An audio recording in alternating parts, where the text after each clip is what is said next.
Quand on fait la collecte de fonds qui sont générés par l'école, c'est vraiment important que cet argent-là soit compté en fonction des paramètres établis par le conseil scolaire dans les politiques et dans les procédures. Donc, de façon générale, il devrait y avoir 2 personnes qui sont présentes lorsque l'argent est compté. Le comptage devrait se faire dans un environnement sécuritaire, sans interruption, protégé de d'autres sources ou d'autres partenaires. Par exemple, il ne devrait pas y avoir des élèves qui circulent alentour ou des parents bénévoles. Ça devrait être fait par du personnel de l'école et puis, de préférence par 2 personnes, mais sinon, définitivement en respectant les politiques du conseil et puis ensuite, la documentation relative à ces fonds-là devrait être aussi complétée par ces mêmes 2 personnes.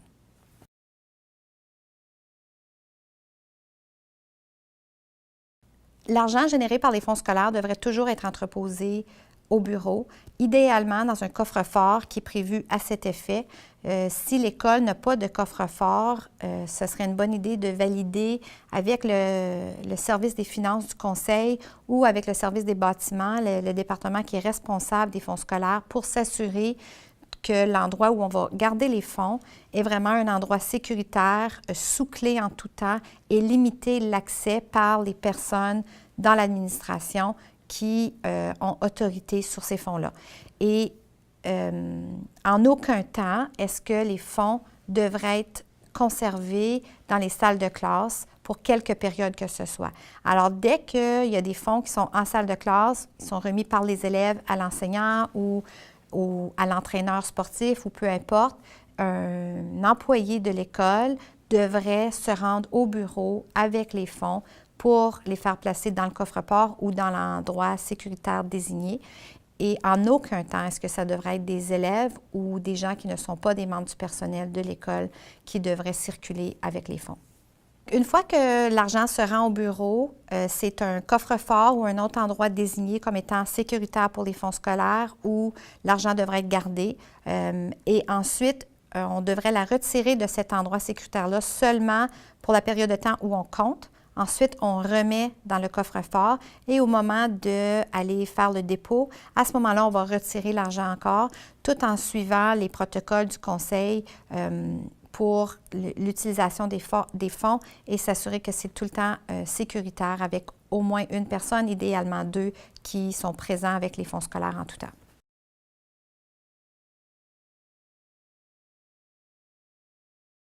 Les fonds générés par l'école devraient être conservés en milieu sûr à l'école, pas plus d'1 semaine. S'il y a beaucoup d'argent qui est généré, par exemple en début d'année ou dans un temps fort du temps des fêtes ou des choses comme ça, alors à ce moment-là, il va peut-être falloir faire plus de dépôts, plus qu'une fois par semaine, mais règle générale, 1 fois par semaine.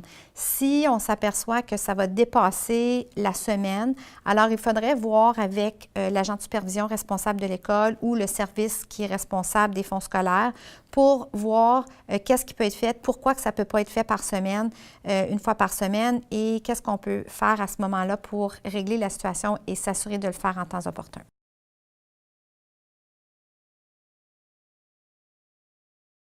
Donc, règle générale, les fonds générés par les écoles qui seront sortis du coffre-fort ou sortis de l'école pour être transportés vers l'institution financière, ça va se faire par quelqu'un qui travaille dans le bureau. Donc, soit une commis aux finances, soit la secrétaire de l'école, soit la direction de l'école. Il faut s'assurer, par contre, que la personne qui fait ce trajet-là ait l'autorité de le faire et il se peut que le conseil scolaire ait en place des protocoles où ça prend 2 personnes pour assurer le transport. Si c'est le cas, il faut vraiment s'assurer d'adhérer aux politiques en place par le conseil scolaire pour le transport sécuritaire de tout fonds généré par l'école.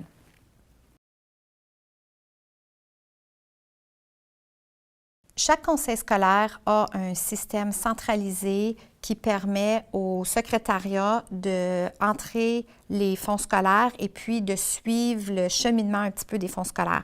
Donc, on va entrer les dépôts, on va entrer les chèques, on va entrer les transferts, il faut indiquer les raisonnements derrière, les raisons, puis tout ça. Donc, il faut absolument, de façon impérative, utiliser le système qui est prévu par le conseil scolaire. À l'intérieur du système, normalement, il y a la possibilité de créer des sous-comptes, si on veut.